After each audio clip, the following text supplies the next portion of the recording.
Morocco just did something that should terrify every single team left in this World Cup. Because when they reached the semi-finals in 2022, the entire world said it was a fluke and called it luck. A beautiful one-time miracle that we'd never see again. But 4 years later, they're not the underdogs anymore. They're the nightmare. Morocco just destroyed Canada 3-0 in the round of 16, and now nobody's laughing anymore. This isn't the underdog story from 2022 anymore. This is Morocco 2.0, and they're absolutely terrifying. Let me show you exactly why the Atlas Lions have become the most dangerous team in the 2026 World Cup. After earning their place at the 2026 FIFA World Cup, the Atlas Lions were drawn into Group C alongside Brazil, Scotland and Haiti. On paper, it looked like a nightmare. Brazil, the 5-time world champions, were expected to finish first without breaking a sweat, while Morocco was seen as just another team fighting to survive. Almost everyone had the same prediction. Brazil would crush Morocco, dominate the group, and remind the world why they were one of the favorites to win the entire tournament. After all, Brazil had the bigger stars, the richer history, and the global spotlight. Therefore, many fans believe Morocco simply couldn't compete. But that's exactly where everyone made their biggest mistake, because this wasn't the same Morocco the world had seen years before. This was a team that had grown stronger, tougher, and far more dangerous. They didn't fear the giants anymore. Instead, they were ready to hunt them, and Brazil was about to find out the hard way. June 13th, 2026. Morocco first match against Brazil, MetLife Stadium in New Jersey. This was supposed to be Morocco's reality check. Instead, Morocco showed Brazil and the entire world that they belonged among the elite. Ismail Saibari opened the scoring for Morocco. The Atlas Lions were actually beating Brazil. The 5-time champions were being outplayed by an African team. Sure, Vinicius Jr. eventually equalized in the 32nd minute to make it 1-1. But Morocco didn't just survive. They controlled large stretches of that game. Brahim Diaz was taking shots from everywhere. They were aggressive and fearless. When the final whistle blew at 1-1, Brazil celebrated like they'd won. Morocco walked off knowing they'd just proved they could go head-to-head with football royalty and not blink. For years, teams walked onto the pitch hoping to survive against Brazil. Morocco walked onto that same pitch believing they could win. And that single match changed the way the rest of the tournament looked at them. After standing toe-to-toe with Brazil, Morocco had no time to celebrate because their next challenge was Scotland. Many people expected Morocco to finally slow down. After all, playing with that same intensity, just a few days facing Brazil wouldn't be easy. Scotland believed this was their chance to catch the Atlas Lions before they built any real momentum. Before many fans had even settled into their seats, Ismail Saibari struck again. The same player who had shocked Brazil was now tearing through Scotland. It was a clinical finish, calm, precise, ruthless. And just like that, Morocco was in front. That early goal wasn't just about taking the lead. It sent a powerful message to everyone watching. Morocco didn't need time to grow into games. They didn't wait to see what their opponents would do. Instead, they attacked from the very first whistle because they believed they could beat anyone. And with every passing minute, that belief was turning into reality. Morocco defended that 1-0 lead like their lives depended on it. Scotland threw everything at them. They desperately searched for an equalizer, but Morocco's defense was impenetrable. Led by the tactical genius of Ashraf Hakimi marshalling the back line, they shut Scotland down completely. Final score, 1-0 Morocco. 2 games, 2 world-class opponents and 0 loss.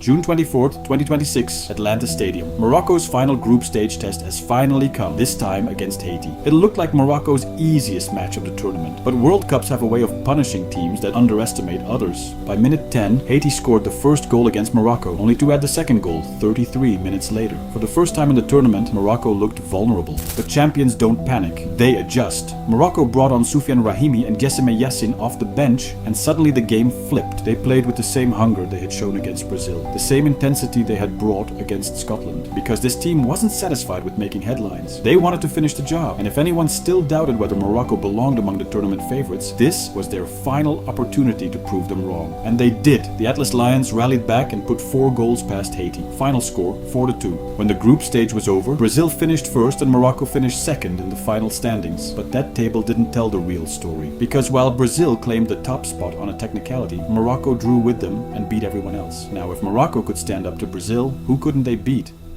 Enter the Netherlands, the team that reached quarterfinals in 2022. A nation known for total football and producing world-class talent, they were supposed to be Morocco's toughest test. The Netherlands scored first in the 72th minute through Cody Gakpo. The stadium erupted as the Netherlands took the lead, and suddenly, Morocco were chasing the game for the first time in the tournament. Every minute that passed made the mountain even steeper. The Dutch slowed the tempo, controlled possession, and looked ready to book their place in the next round. But Morocco refused to accept defeat. They kept pressing, they kept believing leaving, every attack grew more dangerous because the Atlas Lions knew they only needed one moment to change everything. Fortunately, that moment finally arrived. After 91 minutes, when everyone thought Morocco had ended, Issa Diop scored the equalizer, forcing the game into extra time. But neither team could break the deadlock. Yet something strange happened. The Dutch players froze while Morocco came alive. A match that looked over was suddenly wide open again. The penalty shootout began, and the pressure slowly shifted onto the Netherlands. With every successful Moroccan penalty, the fear on the Dutch faces became more obvious. Morocco, however, looked completely fearless where they converted 3 of their penalties with ice-cold precision. Meanwhile, the Dutch, who have a terrible penalty record at World Cups, cracked under the pressure.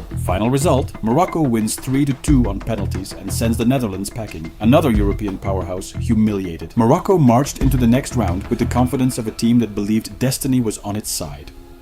July 4th, 2026, round of 16, Morocco versus co-hosts Canada. This was supposed to be Canada's moment. They were playing on home soil with massive crowd support. It was Canada's first ever World Cup knockout match, and the entire nation believed history was about to be made. Nonetheless, Morocco turned it into a nightmare. First half, Morocco came out with that same aggression we've seen all tournament. Patient build-up, quick transitions, defensive discipline. They didn't give Canada an inch. Canada tried with everything they had, but couldn't break through Morocco's organized defensive structure. In the second half, Morocco put their foot on the gas. Azzedine Ounahi scored to make it 1-0. Then he scored again to make it 2-0. The man is collecting goals against big teams like he's collecting trading cards. But Morocco wasn't done yet. In stoppage time, with Canada desperately pushing forward for a goal, Morocco caught them on the counter-attack. Brahim Diaz, who's been a magician all tournament, delivered a perfectly weighted pass to Soufiane Rahimi, who slotted it home. Final score, Morocco 3, Canada 0, game over for Canada. Canada's goalkeeper, Maxime Crepeau, even came up for a late corner trying to spark some miracle. It didn't matter. Morocco's defense held firm. When that final whistle blew, Canada was eliminated on their home soil, and Morocco marched on to the quarterfinals. Fun fact, Brahim Diaz finished the tournament with 4 assists, holding the African record for assists at a World Cup. So let's break down what makes Morocco so dangerous. First, tactical discipline. Morocco doesn't just defend, they suffocate opponents. Their defensive shape is nearly impossible to break down. They move as a unit, cover spaces perfectly, and force teams into mistakes. Second, counter-attacking threat. The moment you lose the ball against Morocco, you're in danger. They transition from defense to attack faster than almost any team in the tournament. Brahim Diaz, Hakimi, Ounahi, they turn defense into offense in seconds. Third, mental toughness. This team doesn't crack under pressure. Penalties against the Netherlands, ice cold. Down against Haiti, they rallied. Playing Brazil, they didn't blink. That's the champion mentality. Fourth, when Morocco needs a goal, they bring on game changers like Rahimi and Yassine. When they need to lock down a lead, they have defenders who can shut down anyone. That bench depth is scary.